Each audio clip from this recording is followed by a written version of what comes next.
We are discussing infratemporal fossa. This region is of tremendous importance in dentistry and oral and maxillofacial surgery.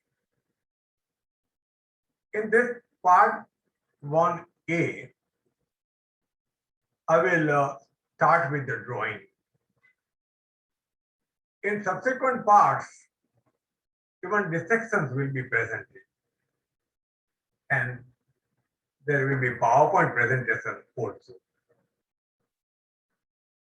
The applied anatomy will be discussed at a later stage, but just one point I will mention here, and that is every dental surgeon in his or her day-to-day practice requires the knowledge of this fossa,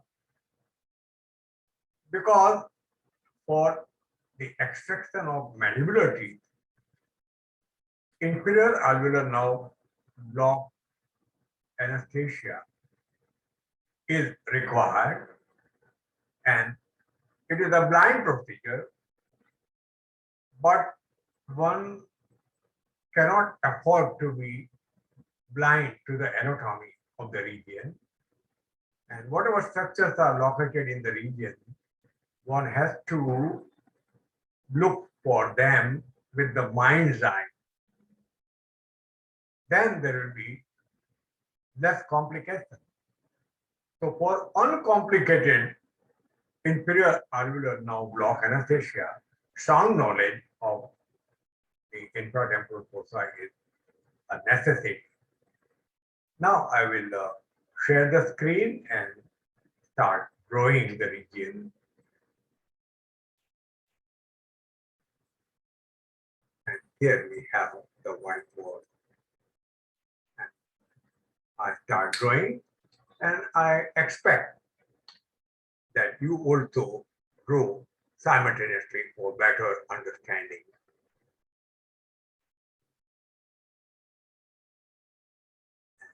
I draw here the nasal bone,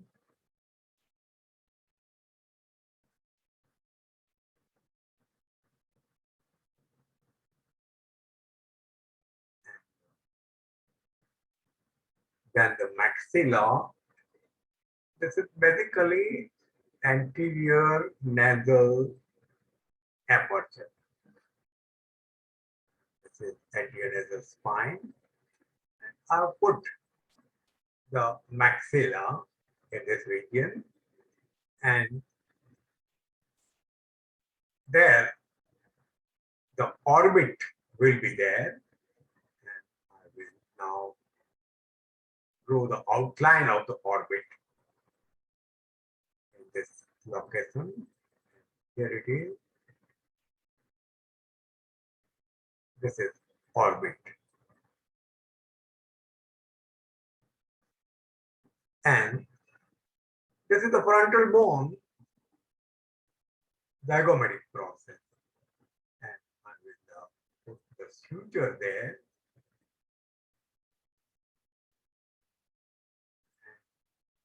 Then the zygomatic bone, the marginal tubercle there. We put the remaining zygomatic bone here, somewhat like this. And as I draw this, zygomatic-temporal suture is required to be drawn there. And then I put the upper border of the zygomatic arch. I have to put the lower border, which is concave, leading to the articular eminence of the TMJ. I am showing it very prominent. And behind that, there is glenoid fossa, and this is the glenoid fossa region. And then I will put the squamo-tympanic fissure, and I will now put the tympanic part of the temporal bone. Behind that, the external acoustic meatus, and this is the thyroid process. This is the mastoid process.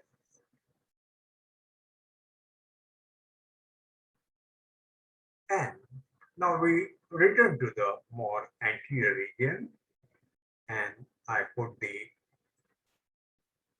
lateral pterygoid plate, which is the deepest part of the infratemporal fossa. I drew the posterior border of the medial pterygoid plate there,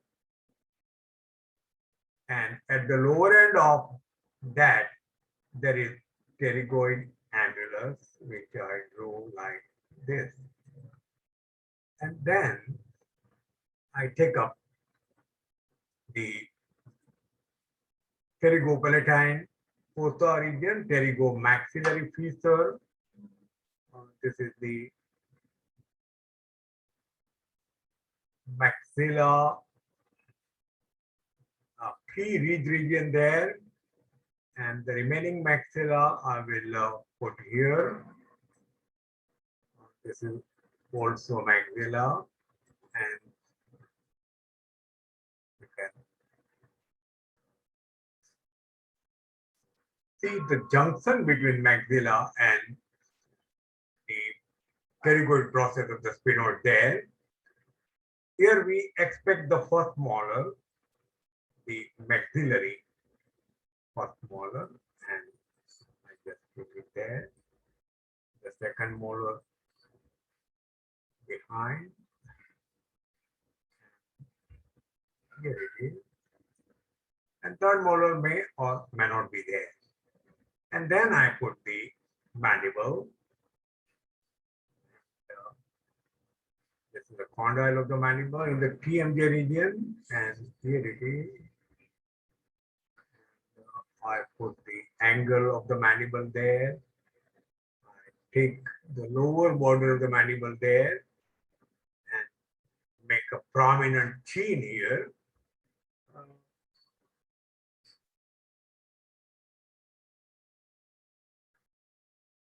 And this is the coronoid process of the mandible, which overlaps the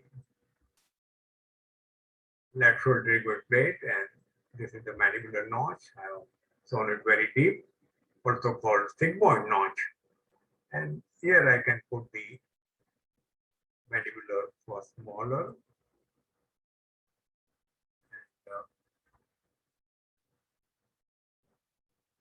the outline. This is the external oblique line on the external side here. I will just indicate it here. It will continue with the anterior border of the ramus of the mandible.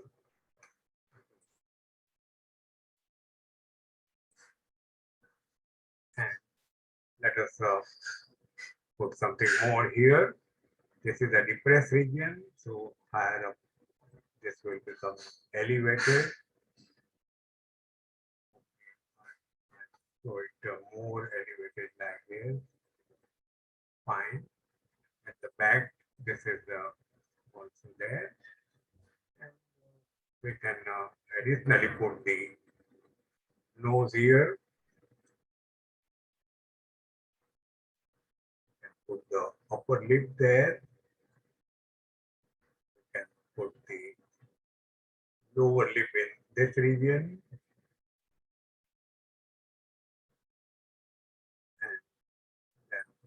It will be the neck. This can go further up, and we do not need all these things, but to give you a better idea, I've done this. Okay. Now, let us consider where the infratemporal fossa is located.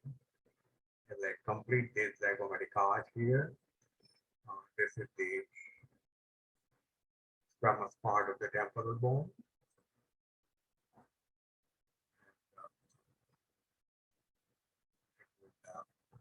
mid, the mastoid part temporal bone there. Fine. And this is the region where there is greater wing of the sphenoids. Let's put it like this. In continuity with the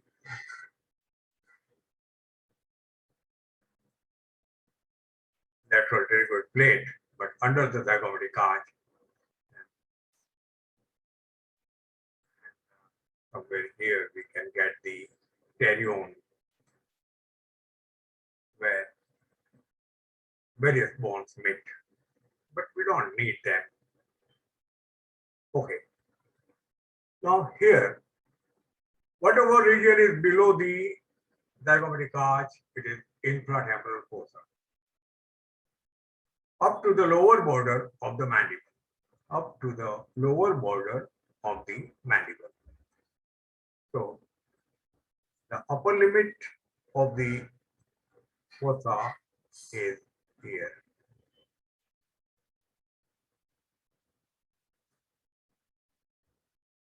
There the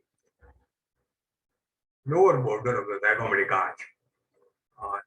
TMJ region, I would like to include as a part of the infratemporal fossa, but other opinions are there, so I'm drawing it differently from the rest of the zygomatic arch lower border. And the lower limit, the lower border of the mandible. So we put the lower limit here.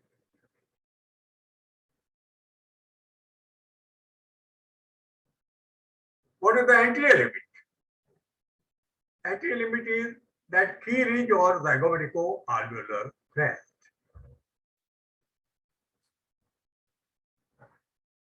And anterior wall is this posterior surface of the body of the maxilla, along with the neighboring alveolar process. So basically, posterior surface of the body of the maxilla. So if I want to color it, I can give a green color there, and we can have this one. This is the anterior wall of the infratemporal fossa. Okay, the line.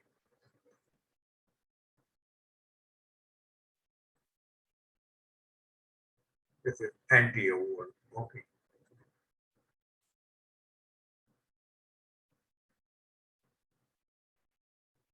And where is the posterior wall? The posterior wall is formed by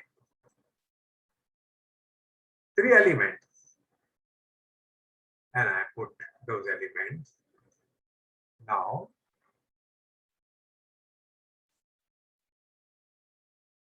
posterior wall is formed by the tympanic part of the temporal bone, this one. It is behind the TMJ. External acoustic meatus.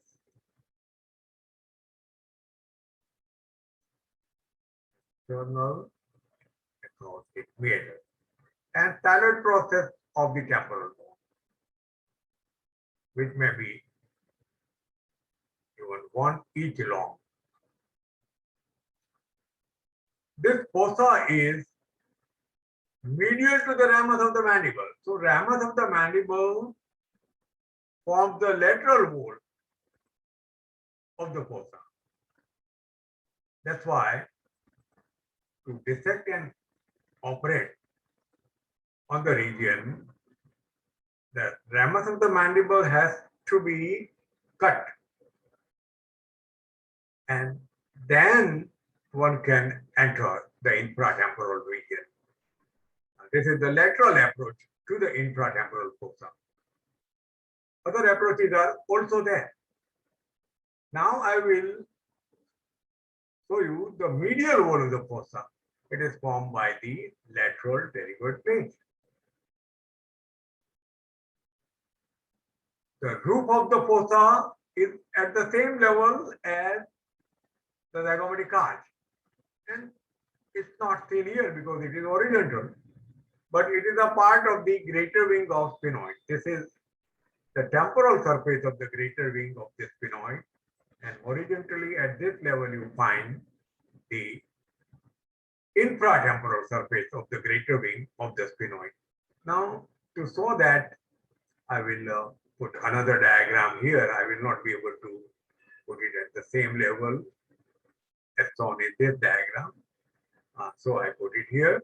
This is the temporal surface of the greater wing of sphenoid, and there is infratemporal crest of the greater wing of the sphenoid.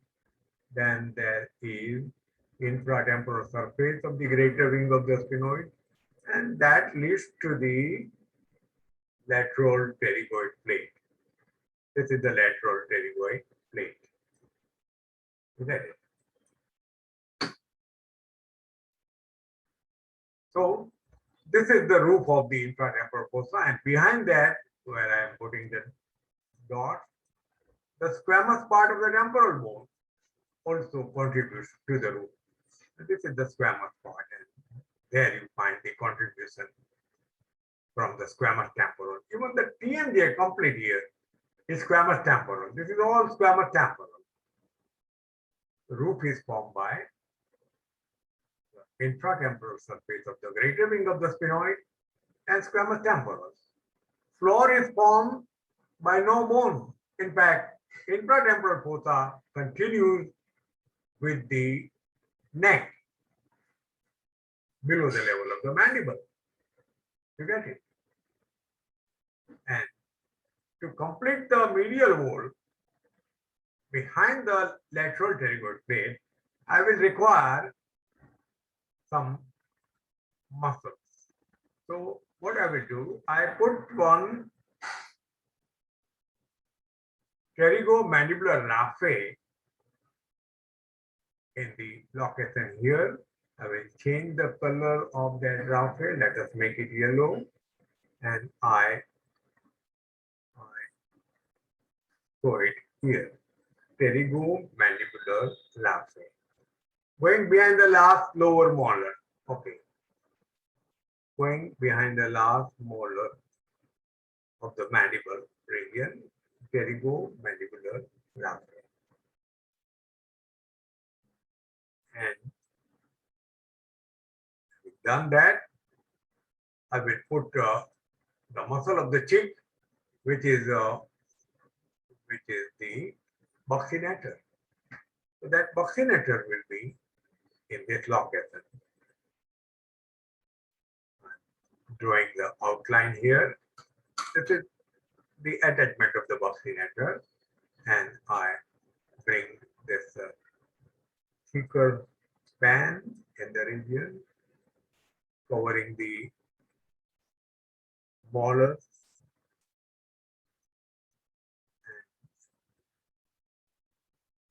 This is the buccinator of the cheek, and it meets the superior constrictor of the pharynx at the pterygomandibular raphe. Now I put the superior constrictor from here and let it go to the pharyngeal raphe, which is in the midline of the pharynx and very deeply located, and its uppermost border is like that. It will be slightly concave upward, and the lower part will be here, and you can get the muscle come like this.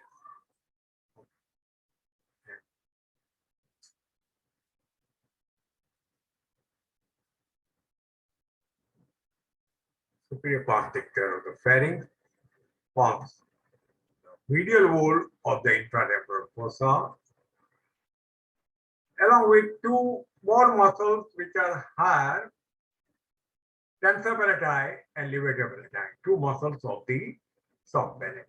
So I will put a part of the tensor palatii here. This is tensor palatii, which winds around the pterygoid annulus, which is here. The muscle is behind the lateral pterygoid plate, and it is deep to the lateral pterygoid plate. That part I am not able to show, but its tendon will be reaching somewhere here. And then the tendon will expand in the soft palatine aponeurosis.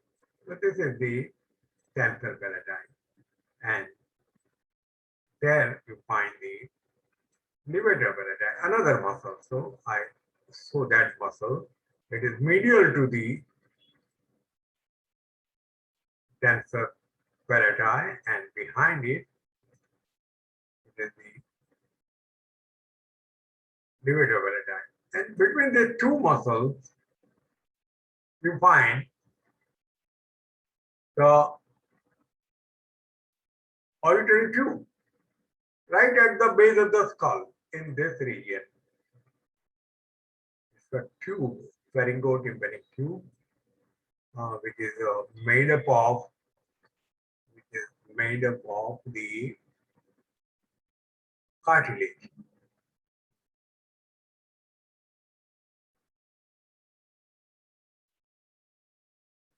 Pharyngotympanic tube. Okay.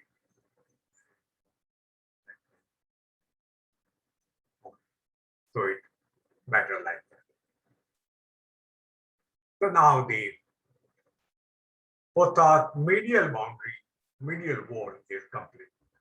And I think there I stop sharing the screen. And wherever you find that some improvements are desired, they can be done.